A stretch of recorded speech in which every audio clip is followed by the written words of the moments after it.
The NASCAR Wheel & Euro Series will return to Franciacorta in northern Italy for the third and fourth rounds of its championship on the 11th and 12th of May. Last year's encounter provided some fantastic racing, wheel-to-wheel action all the way through.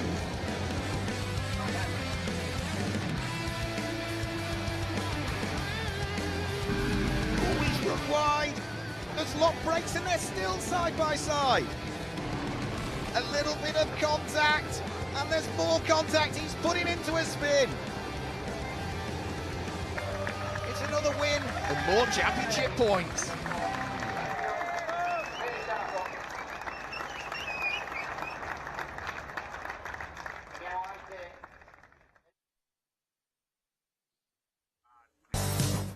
Welcome along, everybody, to day 2 here at Autodromo Franciacorta. It's round 4 of the NASCAR Wheel & Euro Series, and it's the Elite 2 division that will be coming up very, very shortly. Fantastic backdrop to this circuit with snow still on the top of the mountains here in the northern part of Italy. This wonderful circuit, the enthusiasm of a local building contractor deciding to convert this former quarry into an international racing circuit. And whilst in the past we've seen the likes of the FIA European Touring Car Cup here, it's the NASCAR Wheel & Euro Series that gets going this weekend. We've already had some great racing. We saw a race yesterday for both the Elite 1 division and the Elite 2 division. So let's look back at some of the highlights from the action here 24 hours ago.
So wonderful highlights from yesterday. A win for Alan Day in the Elite 1 division. That's his 18th career win in the NASCAR Wheel & Euro Series. And for Lasse Sorensen, the Danish driver, making his debut in the NASCAR Wheel & Euro Series this weekend. It was a win in his very, very first race. Well, he's going to be on the grid for this one, but some of the action yesterday was fraught. And I've got one of the Elite 1 drivers that's joining me in the commentary box for this one. We've just seen the highlights, and we've just seen, unfortunately, what happened to you yesterday, Mauro Trioni. Your race didn't last very long before the car was upside down. Good morning, everybody. And first of all, I'm sorry interrupting you. I mean, I will describe what happened yesterday, but I wanted to wish to all the moms in Italy a nice mom celebration today, because it's celebration day. Yes, Mother's Day. So to my mom, to all the moms, big hug from your sons and daughters. Anyway, what happened yesterday was really, really unlucky, because I mean, second crash in 2 races. Yeah. And with my friend Alex Caffey, we had a good start, a really good start, passing some of our competitors. And Alex was hit in the back from his teammate, Kenko. So it was not a nice, friendly meeting afterwards in the truck. But we were unlucky because I almost passed him on the left, but my back wheel got stuck with his front wheel that was in the wrong position, and the car just went upside down. Another experience. I mean, I think I will change the color of my roof now, because after the crash in Valencia with Ellen, I think red is the wrong one. So we'll stay with the white. And the crash in Valencia, the crash yesterday. You've been in the wrong place at the wrong time.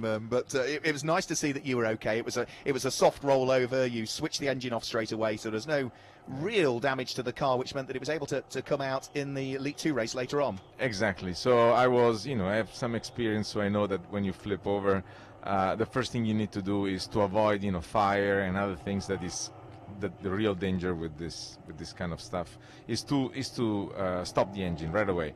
So I was, it was a nice slow rollover kind of, so I was able to stop the engine right away. And the damage, don't laugh, because I was in the car trying to get out with the medical team coming over. You okay? You okay? He says, yes, I'm okay, but help me to get out, because I'm pretty big, and we don't have like a door, and the window gets very small when your roof is next to your helmet. So trust me, it was kind of funny. The only reason I was laughing is because I won't do it on commentary, but now we've come up with a football chant to support you, Mauro Trioni, haven't you? Yeah, we heard that earlier on, but we won't. I'll tell you the reality. We are not doing it. I'll tell you the reality. The reality is that I'm still in the back. I still do some mistakes. I need to get my speed. I want my fan to remember me, so I'm looking for a big crash. Valencia was a nice experience. I got a lot of followers after that crash. And Ellen loves me. She was looking for me also when I roll over. I found Ellen just below my car. So it's a way to be visible. You're always in for a giggle when Mauro Trioni joins you in the commentary box, and I've been told I ought to do the football chant as well. Do you really want it doing? Yeah. Well, we know that it's Trioni, whoa, Trioni, whoa. He comes from Italy. He's faster than Caffey. Don't tell Caffey. Don't tell Alex. Okay, Alex. He's a legend in Italy, so he doesn't want to hear this. Let's talk about the racing, actually. So sorry to turn all serious on you all of a moment, but Elite 2 heading out there now. Yesterday was ideal conditions for racing. We had a warm ambient temperature. The circuit rubbered up beautifully well. But to say that we had a bit of a storm last night was an understatement. It was a bit like a war zone, the paddock area. Thankfully, there's just one person that was injured here in the paddock, and we wish them all the very best with knocked unconscious, trying to move stuff out of the way to get out of harm's way as the storm came through. But the circuit now needs to rubber up again, Mauro. Yes, it is. You're right. Last night was a nightmare. People were screaming. Even the commentator of the other races was kind of worried, asking everybody to stay safe in indoor position. Yeah. So today I think that is getting better, even if some drops are falling down. So everybody's kind of worried about what's going to happen. The previous race did help to get the circuit kind of rubbered and clean. I think with the Elite 2 we won't see any issues, because the track is pretty dry at the moment. But it's an uncertain weather, so if few drops will fall down, drivers will see the drops on the windshield and get worried. And but again, I think that the conditions are good now. So we can see the crowds of people that are here ready on the grid. The umbrellas are up. Thankfully, that is not for the rain. As we say, we really did have shocking conditions. It affected a race that was going on at Monza as well. The European Le Mans Series was over there, and the storm hit them. It came through here, and we've had trees down. The paddock's all been upset, and I think very sadly just down the road at Brescia there were a couple of fatalities. It really was a shocking storm that came through last night. But thankfully everybody on site here is good. 5 minutes to go before we get the rolling lap underway. We saw that first ever win for the Dexwek DF1 Racing Chevrolet Camaro of Lasse Sorensen yesterday. The American driver Myatt Snyder was second and Giorgio Maggi was third. But the grid, Mauro, it's worth pointing this out for today, is based on the fastest laps that were set yesterday. So it's important to get the quick lap in, even if you don't necessarily get the ideal position in the race. Yes, this is the rule of NASCAR, Wheeling European Series. and I think that it rewards the faster driver, and not the one that was able to gain some positions because of maybe a crash or a restart. So the grid now is reflecting the speed of the competitors based on yesterday's race. So is the top three guys that Sorensen sincerely surprised me yesterday. He was very intelligent, very smart to take advantage of some of the battles in front of him, and I'm very happy for the team, because they work hard, they deserve it, and we're gonna see a really nice race. The top six guys, Ghirelli, and even in the back we have where is Risitano. Risitano is the leader of the championship, or at least I don't know, he was until I mean, he doesn't have it anymore, but again, everything can happen, and the first three rows are Maggi is the leader. Okay, so we're going to see a nice race. We are, yeah. Nicolas Risitano, we briefly saw a picture of. He's at the wheel of the number 8 Racers Motorsport car. On pole position is going to be Florian Venturi, and Florian Venturi was going beautifully well yesterday. There is the youngest ever driver we've had in the NASCAR Wheel and Euro Series, just 16 years of age. That is Ben Creanor's car. Ben had a retirement. There was, I think, a little bit of contact into around turn 11 yesterday, where his car was unfortunately ended up in the gravel trap, but only 16 years of age, Mauro. And I don't know if you know the story about young Ben Creanor. He's sharing the car with double former champion Luca Lasser, but Ben Creanor, 16 years of age. He was only 16 in March. He had his first ever car race at Silverstone on just almost within a couple of days of his birthday, and has had to cram all of the car races in to get his license upgraded to be able to even join the grid. No, he's a great story, and the guy is very nice and he's very excited. We met him because, unfortunately, the crash yesterday happened with my teammate, Moreno de Silvestre, that, by the way, is at his first race ever from go-kart. Yeah. So two young guys, really excited of, joining this beautiful championship with, big names and champions. Almost the same experience. The license of Moreno arrived at the last minute yesterday because of, an exceptional work done by the XAI in Italy, and Ben together, discussing about the accident. You're right, I'm right, you're wrong, and it was, really, really good to see these two young talent coming from go-karts in the NASCAR. That is kind of unique, because NASCAR is giving these young people the opportunity to compete in such a beautiful championship, and I don't see this in other competition in around, especially in Italy or in Europe. I've just had a quick add up in my head. 29 cars scheduled to be on the grid for this Elite 2 race, and 19 of them are rookies in the championship. And you look at the front end of the grid, whilst Florian Venturi's car sits there on pole position. That's the white fronted car that you can see to the left of your screens as the 1 minute board goes up. We'll go through the grid in a few moments time.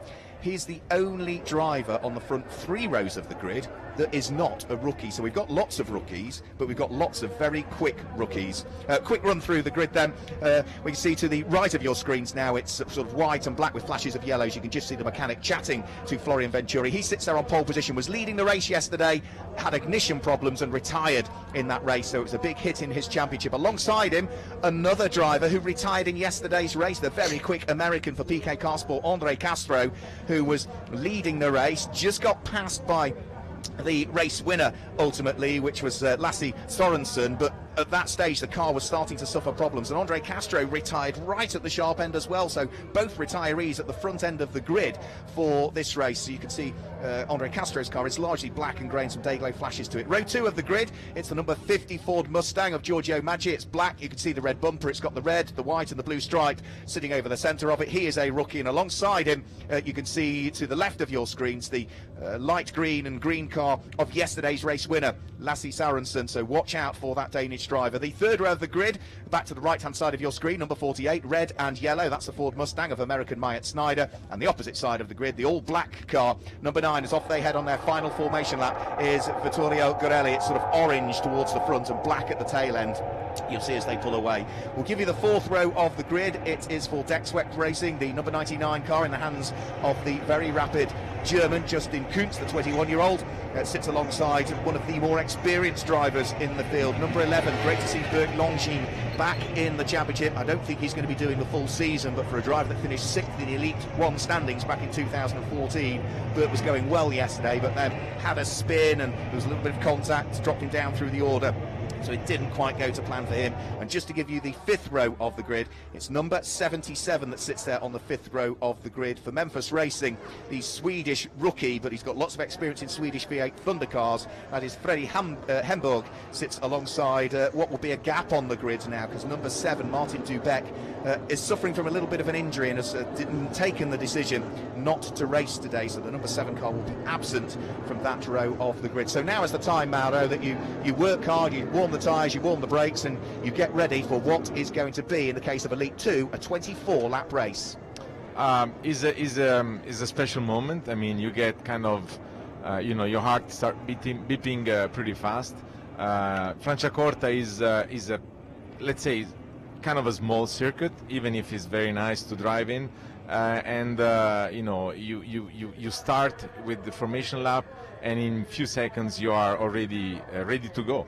And the first turn is right there, not a lot of space, so people are thinking, what should I do, how can I pass my competitors, at the same time how can I avoid a possible contact that is, in this kind of racing, is around the corner. Yes, I'm going to pick out, because he's the same nationality as me, the number 90 Brax racing car from the back of the grid, Scott Jeffs, who didn't get a lap time in yesterday. He had a prop shaft fail very early on, so watch out for that number 90 car from the tail end of the field. He should make some progress, the former mini challenge champion back in the UK. So they head over the start finish line very shortly. Neat 2x2 order. Buckle up, everybody, we're about to go green for the second time for the Elite 2 division this weekend at Franciacorta. Good start from Florian Venturi from pole position. Already Andre Castro heads across from the left-hand side of the circuit to the right-hand side to make sure he protects the line heading in towards turn 1. The first 3 corners are right-handers. Giorgio Maggi is through into 3rd position,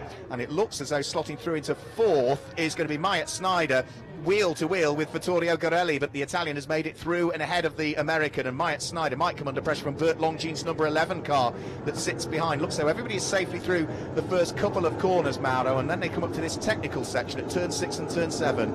Yes, if you are able to stay next to your competitor in this run of chicanes, you can get to the corner that they just did and get the advantage of staying inside. So is a nice set of, unfortunately number 88 had a problem. Yeah, that's Eric Clement, who has had a rotation. That's coming out of turn number 7. That will drop that races motorsport car, or racing engineering car, I ought to say, to the tail end of the field. Up towards turn number 11, the uphill braking area for the right-hand hairpin. They will thread their way. There is Vittorio Gorelli, number 9, looking to try and carve his way through the field. For the moment, he's got yesterday's race winner just ahead of him, which is Lassie Sorensen, who sits there in 4th place. The leading pair breaking away.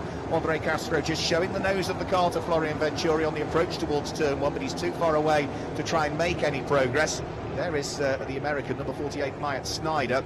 He is sitting there currently just outside of the top 6, and that is retirement for Michael Bleekemolen by the look of things. Yeah, he's stuck on the grass, isn't he? Bleekemolen Senior, I think, is the father of the guy that is racing with me in Elite 2. Yes, Sebastian. Yeah, Sebastian. And I mean, fast family, by the way, and like the Trione family. And I mean, these laps, I'm very happy that nothing really serious happened during the first lap.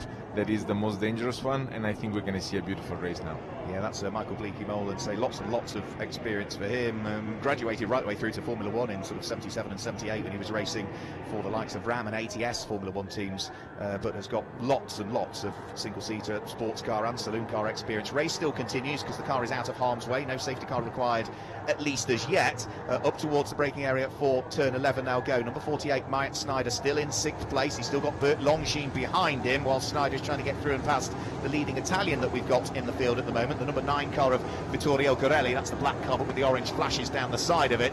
Lead pair already through turn number 1. Giorgio Maggi, the championship leader at the wheel of the Hendricks Motorsport Ford, sitting there in 3rd position. He finished in 3rd place yesterday, Giorgio Maggi, and I had a quick chat to him.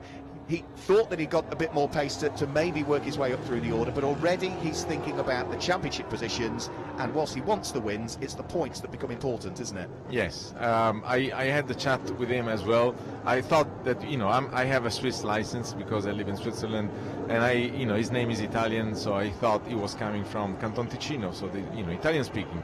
So I go there and I talk to him, and he says, "What are you talking about?"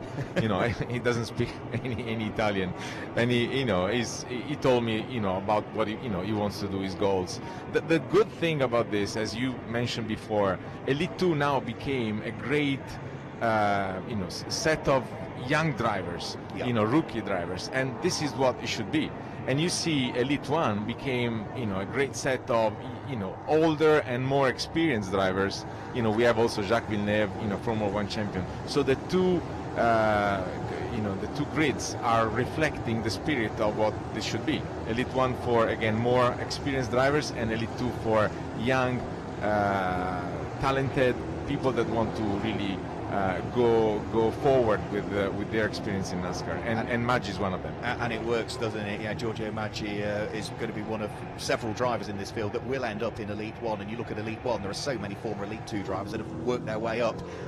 Exactly. Looking at the battle that's going on at the moment, race winner from the second of the two races that we had in Valencia, which is the number 8 car of Nicolas Risitano, coming under pressure from the number 31 car, which is the car that you'll be driving in Elite 1. It looks as though Marino is going beautifully well. He's got the car sitting directly behind him, which is the number 12 car of Nave Talor as well. So that's a 3-car fight, and that is going to be down 4 positions, a little lower down through the order at this stage, but they are pretty much together, aren't they, fighting over what is 14th, 15th and 16th places. Yes, Nicolas is a very fast and experienced driver. He won in Valencia. And Moreno is a rookie, real rookie, coming from go-karts, first race yesterday, and now he's fighting with the winner of Valencia. and Nave is another young, very humble and talented driver, racing with the CD Motorsport car number 12. So it's a great fight, and I'm very happy for 31 because it's the car I'm driving tomorrow, later on today. So it means that the car is running nice, and for Moreno, that is on his first ever experience on a race car. Yeah, he's adapted beautifully well, hasn't he? Having come out of CIK FIA F2 karts, or KF2 karts, the 21-year-old. Number 66, yesterday's race winner, Lasse Sorensen, still looking to try and hang on to 4th place. At the moment, Vittorio Gorelli can't unlock the door to squeeze his way through, so the Chevy still sits ahead of the Ford. Onto the brakes, they're heading round through turn number 9, I think this will be at the moment, down the short straight that brings them up towards turn number 10.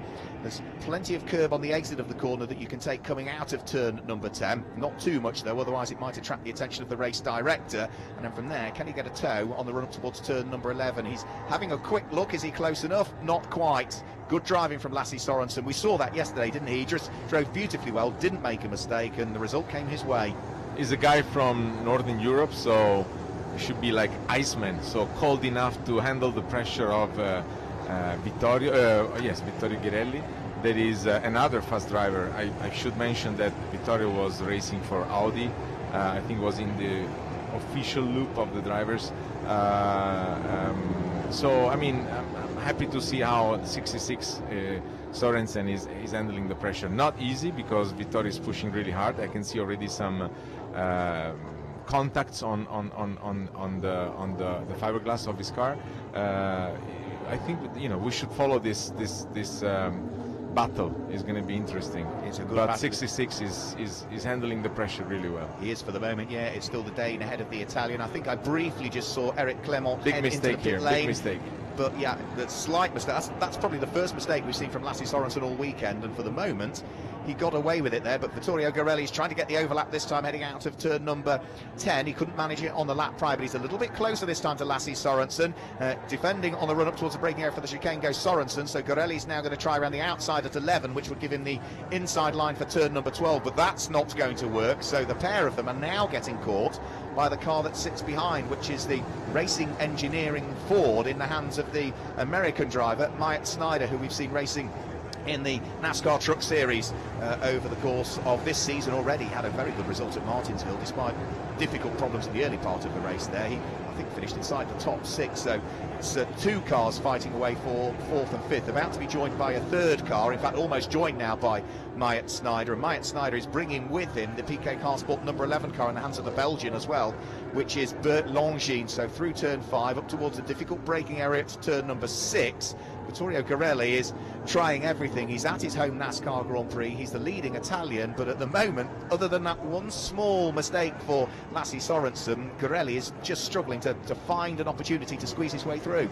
Yes, I said big mistake before, because this kind of cars, they don't forgive you anything. So as you know, as soon as you get into the turn too quickly, I mean, you push a little bit and you have to lock the brakes, you lose so much speed afterwards that you have to protect the attack of your next competitor, like in this case Girelli. That's why I said, that mistake could have caused a big problem, and you can see how now the others are close. But 66 is, again, for me, is cold enough and strong enough to handle the pressure, and he accelerated again. And let's see what happens. As you said, yeah, Iceman, isn't he, at this stage, Lasse Sorensen. So Florian Venturi, as you can see on the graphic, leads the race. He's got almost a 4-second advantage now between himself and the number 24 car of Andre Castro, with Giorgio Maggi, the championship leader, sitting there in 3rd. Then Lasse Sorensen, Vittorio Garelli, Myatt Snyder, Bert Longines, all together fighting for 4th through to 7th places. Justin Kuntz is there in 8th place. Advik Deodar, the Indian, is in 9th place, and it is going to be completing the top 10 at this stage. Car number 42, which is Claudio Capelli, completes the top 2 ahead of Freddie Hemberg and Pierluigi Veronesi. That gives you the top 12. Looking at Freddie Hemberg at the wheel of the number 77 car, that's the black car with the yellow bonnet. He's got a queue of cars behind him as well, actually. This is good stuff. 11th, 12th, 13th, 14th and 15th all together, and that includes, Moreno di Silvestre in that little battle as well. Moreno passed Risitano, oh man. Yeah. He's pushing really hard now. He's getting nervous because he wants. Maybe he feels like he's faster, and he wants to attack 66. That is not leaving any space for Vittorio. But again, the race is still kind of long, so he needs to find the good and the better spot to try the attack and not push too much, because you see. He pushed him a little bit, and now he lost contact with him. Yeah, it's just dropped him a couple of car lengths further back, but it was a good recovery from Vittorio Garelli, because the back end of the car started to wag. He could have made contact with the tail end of the number 66 car in the hands of yesterday's race winner, but he gathered it up, locked the brakes and swerved to try and avoid any contact, and now he's worked his way back onto the coattails of that race-winning car from yesterday. We are now on lap number 9 of the 24 at this stage of the race, still with Florian Venturi out front and leading the race. 5 seconds now is the gap, 1st to 2nd.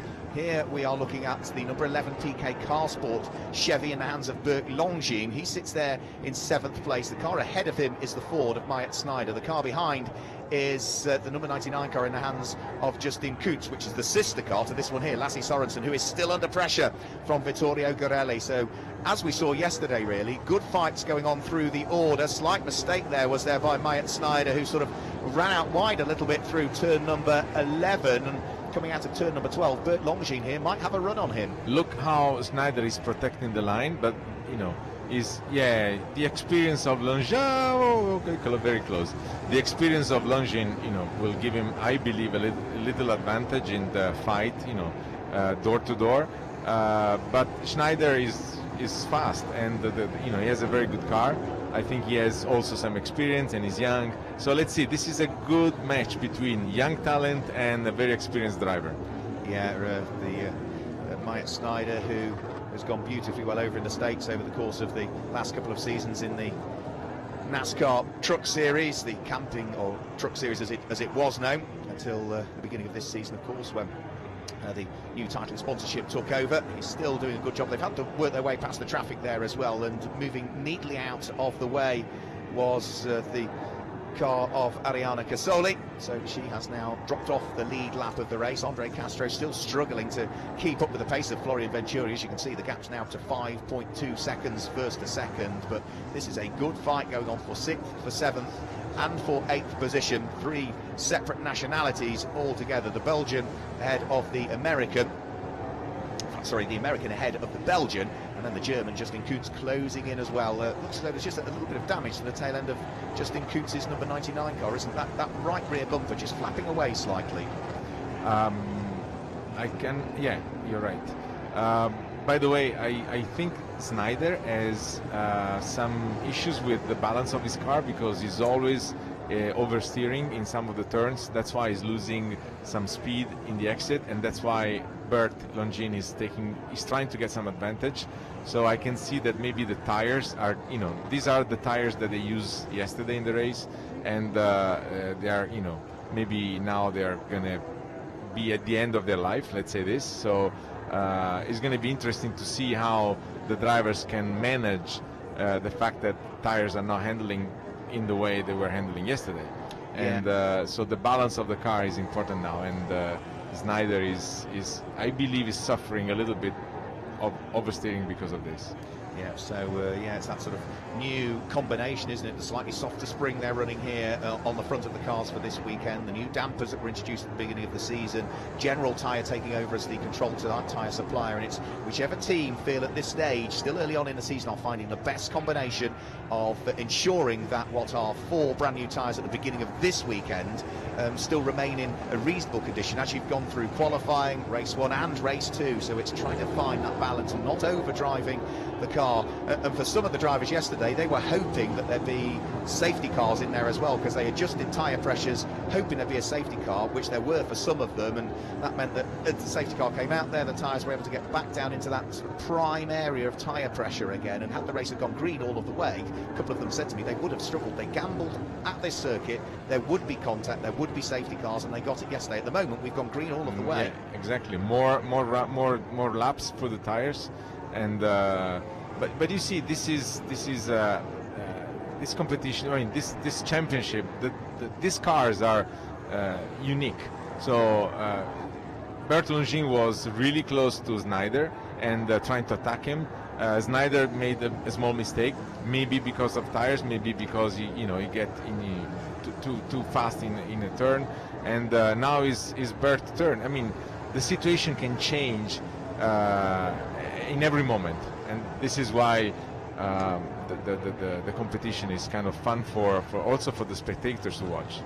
And just having a quick look through the orders to see as to who is leading the various categories. Well, Florian Venturi leads the race overall now by quite a staggering 7 seconds at this stage from Andre Castro. Andre Castro will be the leading rookie currently. And looking down through the orders to who is leading the Legend Trophy, which is for bronze. Sorry, who is leading the Legend Trophy, which is for bronze-graded drivers aged 40 and over that enter the Elite 2 Championship.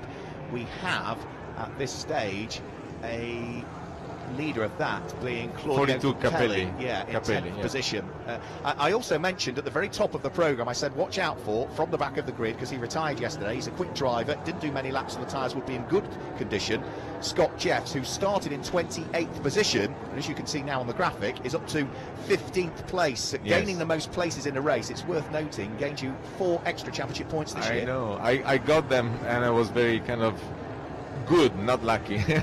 in Valencia in race 1, I got these extra 4 points based on a good start. But this is also interesting. If you behave in a nice way and you stay there and you're fast, you can definitely gain position as Jeff is doing. But I want to underline one thing. Sorry if I do, but number 31. Oh, now Jeff is just behind or very close to Moreno de Silvestre, that is my teammate. This is also a great race because Moreno is again a rookie, a real rookie, first race, and now he's in 12th position. Well, I think he's 11th now because he's got himself ahead of the number 77 of Freddie Hepburn. Exactly, he's not updated. So he's 11th. He's going close to the top 10. If he does, we're going to celebrate. Well, as I said at the beginning of Moreno. it, if you need to disappear just as the checkered flag comes out to go and celebrate with the team, please feel free. Here is number 11, which is Bert Longin. He is still shadowing the car of Mike Snyder ahead. He's still under pressure from Justin Kuntz that sits behind. You can see again the oversteer on Myatt Snyder's car. Now that may well be tyres, it may well be the fact that he just likes the car set up that way. I had a quick chat to him after yesterday's race and he did say he knew he was quick at some parts of the circuit but was slower at others, and at the moment that car is struggling a little bit. If that's the way he set the car up, then Yeah, with another, 10 laps to go, 9 laps to go, he is really going to be struggling, because we are now on lap number 15 of the 24. There goes number 46. That is British driver Sean Hollenby, who we've seen racing in the British Touring Car Championship previously. He is hunting down Jerry Zavert at this stage, and they are fighting over 21st and 22nd position. And just having a quick look through the order, I think that might be the final podium spot, possibly, for the Legend Trophy that they are fighting over. So, yeah, battles all the way down through the field. They've got Jesse Vartian, and just ahead of them at the wheel of the number 2 Alex Caffey racing car, but the blue car with the white stripes down the centre of it, Jerry Zavert, is currently 3rd in the Legend Trophy. Right behind him is Sean Hollenby, and the two of those are sort of getting stuck together with each other. Good little fight, that one. Lot break from Sean Hollenby, who said he's learned a lot more about the car. He said when he was at Valencia, he thought that the car was driving him. He's come to Franciacorta, and for the first time, having spent a bit more time behind the wheel of it, he now feels as though he is driving the car. Does that make sense? It does. Maybe different circuits, but so different setup. You can adapt your style to better into a circuit than another one. And also more experience. Yeah. So these cars, are easy. It's easy that this car can drive you instead of you driving the car. And in this case, I mean, the guy is doing a great job. But it's a very easy mistake to do. It's a very common mistake to do. Sorry, to be driven by the car. You want to go faster and you go slower. You don't realize that pushing too much is not the right thing to do with the NASCAR the NASCAR car. So you need to be very careful, adapt your style, find the good way to approach the braking and the acceleration, and if you do, you start driving and not being driven. Another place gained for the number 90 Brax Racing Chevy in the hands of Scott Jeffs. He's got himself ahead of the 77 Memphis Racing Chevy of Freddie Hemberg, and Freddie Hemberg is now coming under pressure from the number 27 Ford, which is Pierluigi Veronesi at his home NASCAR Grand Prix. So progress still continuing for that number 90 machine off the back of the grid. The 77 and the 27 fighting away for 13th and 14th place, and Freddie Hemberg, yeah, not really putting up a great deal of resistance there, did he? Pierluigi Veronesi, very easy, was able to squeeze his way through. I think number 77 is having some issues because the guy is pretty fast. Fast Freddy, I call him. He's a nice guy, and he was passed by my teammate Moreno, and now he's getting some. He's not as fast as he was, and also 27 Pierluigi Veronesi passed him, so I think that the guy is having some issues. Here is our race leader back to Florian Venturi. Look at the gap. He's now got 10.5 seconds almost between himself and Andre Castro. He'll lose a little bit of that advantage. He's worked his way past Ariana Casoli and lapped her for what I think is the second time. He's just dived up the inside of the number 70 machine in the hands of Mirko Schurtis, the driver and team owner at Mishu Motors, that are running 2 cars here this weekend. So there goes Florian Venturi, who is looking good here to potentially see whether he can claim another victory in the Elite 2 division. Such has been the movement of drivers from Elite 2 into Elite 1, or others that have headed off into other championships. I think Florian Venturi is the winningest most driver in Elite 2 that we've had on the grid this weekend, and he's only got 2 wins under his belt, so he could be heading towards victory number 3. We're on lap number 18 now of the 24, and he's pushed hard in the early stages, Mauro Trioni, with a 10-second gap now on lap number 16 of 24. He can just control the pace, can't he? Yes. I mean, we have only six laps to go. The team did a fantastic job because they were with Jacques Villeneuve, with his experience, they did some great testing lately, and I talked to Jacques yesterday, and he was very pleased about the changes and how the car is behaving now. He was not that pleased in Valencia, but you can see the results. I mean, yesterday Jacques was fighting for the lead, and he finished on third position on the podium, first podium in the series, and now Florian is just flying. I think that they should be really happy with the testing and the new setting of the car. Yeah, the pace of that number 50 car has, the pace of that number 32 car, I ought to say, has been staggeringly good all weekend. So Go Fast Racing, who of course compete on both sides of the Atlantic in NASCAR, have put together a very, very strong car for this weekend. More traffic being dealt with. There's a bit of bodywork damage there as well. That is the car that dived into the pit lane, Eric Clermont, who is back out on circuit, but even with the change of front bumper to his car, there's still sort of a bit of damage there. The race leader is now on lap number 19 of the scheduled 24, so 5 more laps to go at this stage. Andre Castro still sitting in second place, with Giorgio Maggi, the championship leader, settling ever more into third place. Lassie Sorensen and Vittorio Gorelli completing the top 5, but that car there, which is Eric Clermont, very, very, very sideways. Wow. Lots and lots of oversteer coming out Yes. to number 7, and yeah, he was a little bit too keen there to plant his foot on the accelerator, and the Ford Mustang very quickly reminded him that that's not a good thing to do. No. And I also would like to have a view on what is going on between number 42 and Moreno de Silvestri, number 31, because they are really close now. I'm looking at the gap, and it's less than a second. So Moreno recovered a 3.5 seconds gap of 2 laps ago. So I think either Capelli is having some issue with the tires, or Moreno is just flying again. But it's going to be a very tight finish.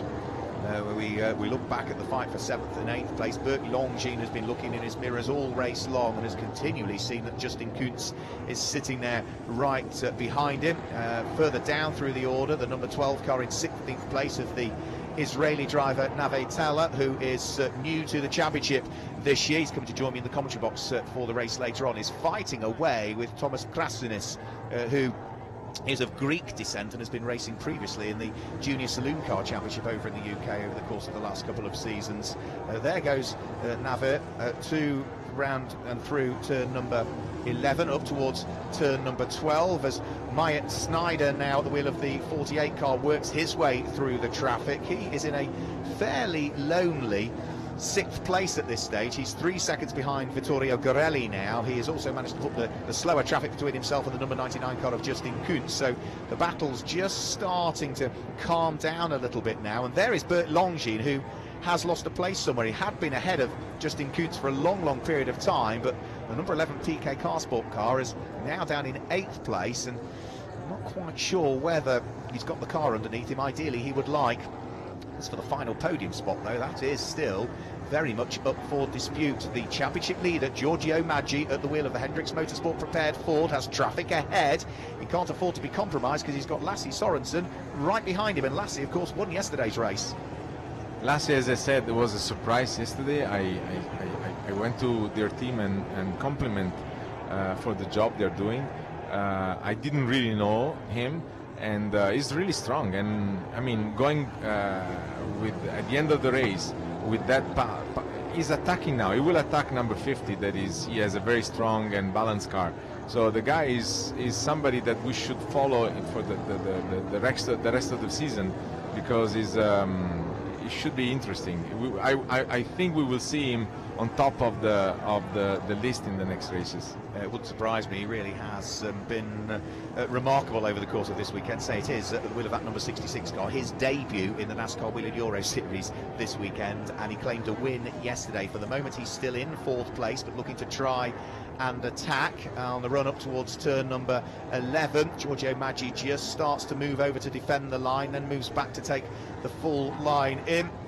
And as they turn their way through the left-hander at turn number 12, Maggi is doing a hugely good and impressive job of defending, and he's got to, because Lassie Sorensen is not giving up. He needs another podium. He won't give up. And by the way, I was just not. Oh, okay, he's gone. He's done. Mistake from Maggi, pressure, as you see, and or maybe some issues. I don't know, but you know, Iceman is on the podium again. He's a cool customer. And by the way, the guy has a small disadvantage, compared to other typical size drivers. The guy is big. He's tall and heavy, and in this kind of cars, it's not really comfortable to be tall and heavy. So extra points for him. Jesse Vartinen just waving to allow Alessandro Brigatti through and past. Florian Venturi is about to try and put a lap on that number 19 car as he comes over the start-finish line very shortly to start the next lap of the race. So Venturi heads over the start-finish line, 14.5 seconds he leads by with only 2 laps to go. He's still got to try and put a lap on Alessandro Brigatti if he wishes, so the blue flags will wave. He mounts the curb. Brigatti not making it easy for him there, but for Florian Venturi, he can afford to lose a few seconds in the traffic at this stage. Yes. The one thing he doesn't want to do is trip over them and retire late in the race, as he did yesterday when he had an electrical issue. No, I mean he has to. I mean he has 14 seconds advantage. He can really slow down. It's the last lap, or there is only two laps to go. He can slow down. Even he's also. You don't want to have a problem because you know that the car has to race in Elite 1, and your teammate is a guy named Jacques Villeneuve, so don't mess with the car of Jacques, otherwise you're gonna have some issues. Trust me. The progress of Scott Jeffs for the moment has been halted at 12th place from 28th on the grid, but he has now caught Marino Di Silvestre, your teammate, who shares the car, and also Silvestre is fighting away with Claudio Capelli, so there might be a shuffle in the order for 10th, 11th and 12th places potentially. That's a close one to look at, as you can see from the gaps between them there on the graphic on your screens. So Florian Venturi still continuing to lead the race at this stage. We're looking at the moment at the number 70 car in the hands of Mirko Schultes, who runs in the Legend Trophy and started down in something like 24th position on the grid. Mirko Schultes, he's still in 25th place, so he hasn't quite made the progress. Here comes our second place car, Andre Castro, who is looking good to finish on the podium here. Andre Castro, after what in yesterday's race was enormous disappointment, him retiring the car right towards the tail end of it. He had the pace throughout it, and if he does finish on the podium, it will be only his second podium of the year. And now we've also got retirement for Thomas Krasinas, so he's retired the number 1 Alex Caffey prepared car somewhere so out on circuit. Capelli and De Silvestre and Scott are so close. I mean, in 1 second, 3 cars. I mean, I'm sorry we cannot see the battle, but it should have been a very nice battle to see, because again, in 1 second, 3 cars, last lap. Go there, please. Anyway, we will wait and see. We're about to head towards the checkered flag, so that's why we're staying with our race leader, Florian Venturi, who turns his way through turn number 12 up towards the checkered flag, and it's a 3rd career win in a NASCAR Whelen Euro Series for Florian Venturi. That makes up for the disappointment of yesterday, and you can see what that means to the team and to the driver as well. Venturi comes through to claim his 3rd victory of his NASCAR career. It is going to be in 2nd position Andre Castro, who comes through to finish in 2nd place, albeit 15 seconds adrift. Lasse Sorensen should be able to take up 3rd place, and it certainly looks as though Florian Venturi is going to be standing on the top step of the podium, but with Giorgio Maggi finishing in 4th place, that should mean that Giorgio Maggi mathematically, if we've done the sums right, will be leading the championship still on 137 points, and Vittorio Garelli, I think if he comes through and finishes where he is, and it's already done so, he will finish at 2nd in the championship on 132. Further down through the order, 14th, 15th and 16th still isn't sorted as yet. Freddie Hemberg under pressure. Navarrete gaining the place over race winner from Valencia, Nicola Risitano, on this lap, so that drops Risitano down into 16th position. So Navarrete finishes in 15th place, but Freddie Hemberg just ahead of him, so good fights going all the way down through the order. So Florian Venturi claims the race win. In 2nd place is the leading rookie home, Andre Castro, and 3rd place is yesterday's race winner, Lasse Sorensen. 4th goes the way of the Hendricks Motorsport Ford of Giorgio Maggi, ahead of Vittorio Garelli, who lies 2nd in the championship now, subject to official confirmation. He finished in 5th place, and completing the top 6 was Myatt Snyder. The leading driver home in the Legend Trophy was Claudio Capelli, who came through to finish in 10th position at the wheel of the 42 Racing by MS Motorsport Ford Mustang. But there is the disappointed face of poor old Michael Bleekie-Molen, who retired, just some 1 lap into the race, wasn't it? He retired on the very first lap of the race. And also, just to confirm, just heading through the shots now, that the winner of the Lady Trophy is in 25th position at the wheel of the Cal Racing number 54 car, Ariana Casoli. So in that one, Mauro, a good race, a dominant race by our race leader, but we went green all of the way. We went green all of the way. Yes, I mean, very lucky. I mean, not luckily, because it means that the drivers were, they did compete in the right way without any nasty things. I mean, some contacts, but nothing special. It was a nice race, nice battles, nice passes, and the best car won.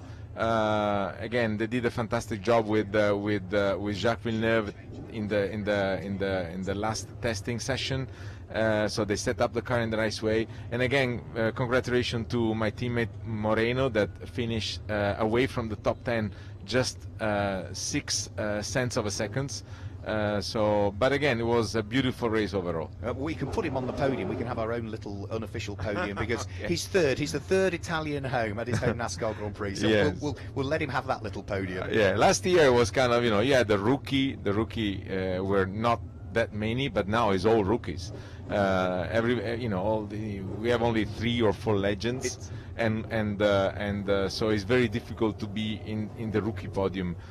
Because everybody's a rookie. It's the most unpredictable division, the Elite 2 division of the NASCAR Wheel and Euro Series, as we see race after race after race, season after season after season. So there in victory lane is the Go Fast Racing Chevrolet Camaro of our race winner Florian Venturi. Go Fast Racing finished 4th in the team's standings last year. Florian Venturi won the Rookie Championship last year because it was his first year of the NASCAR Wheel and Euro Series. He's not eligible for that this year, of course, but he was runner-up in the Elite 2 Overall Championship. So coming into the start of the season, you would have said he would be one of the drivers that you would expect to see at the sharp end of the racing. He has been. He's not had the best of luck, though, so far this season, because in the first of the races at Valencia, he came through and finished way down in 21st position with issues, so only gained 16 points in the championship. He scored 0 points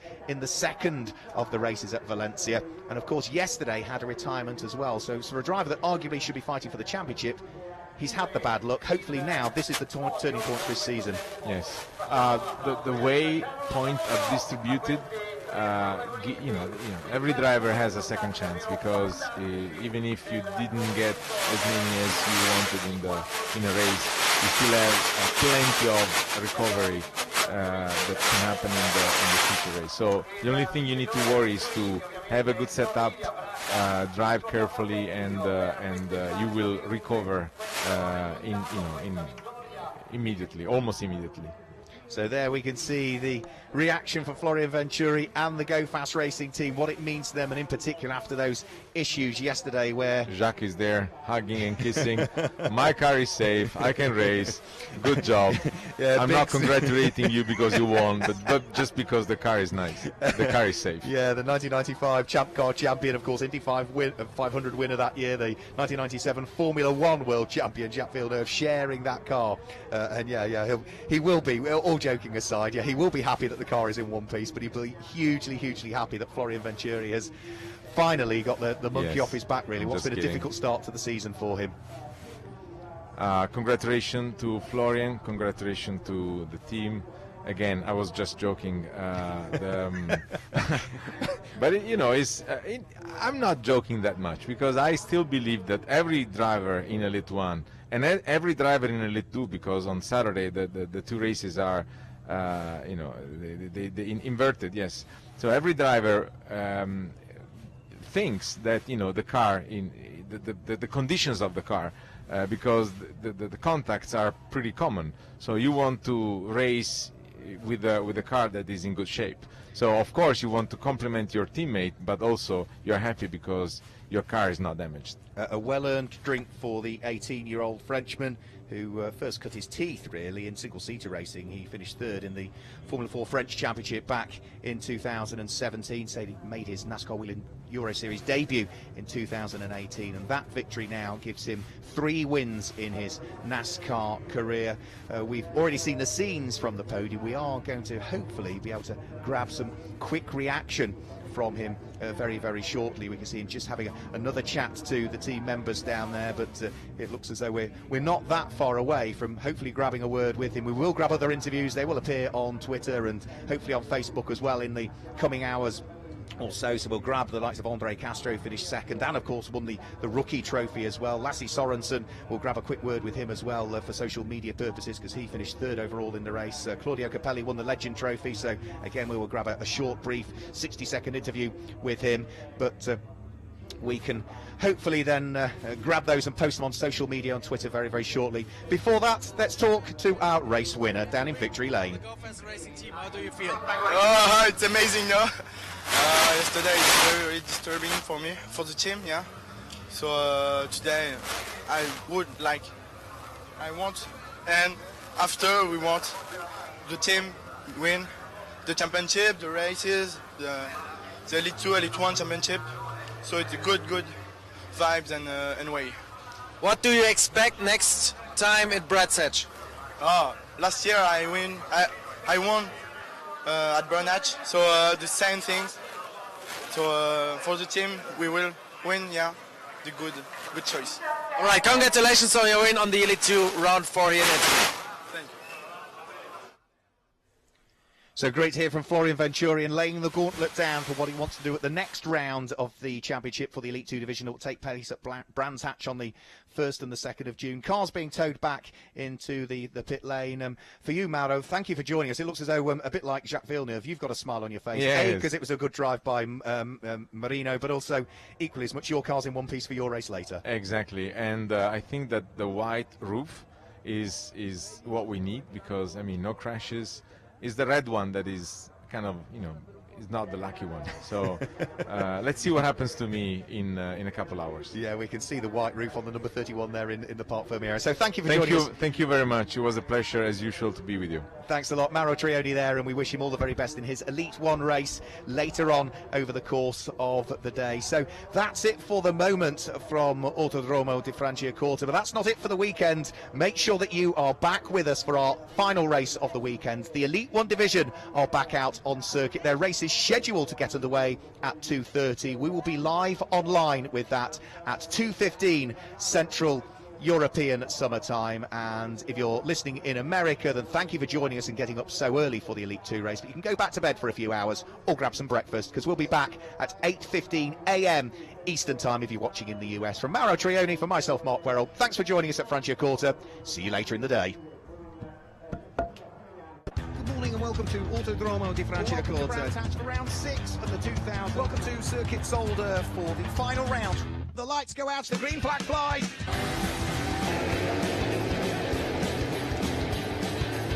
It's all very tight up towards turn 1.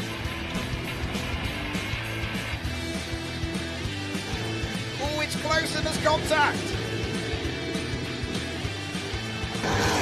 They're side by side.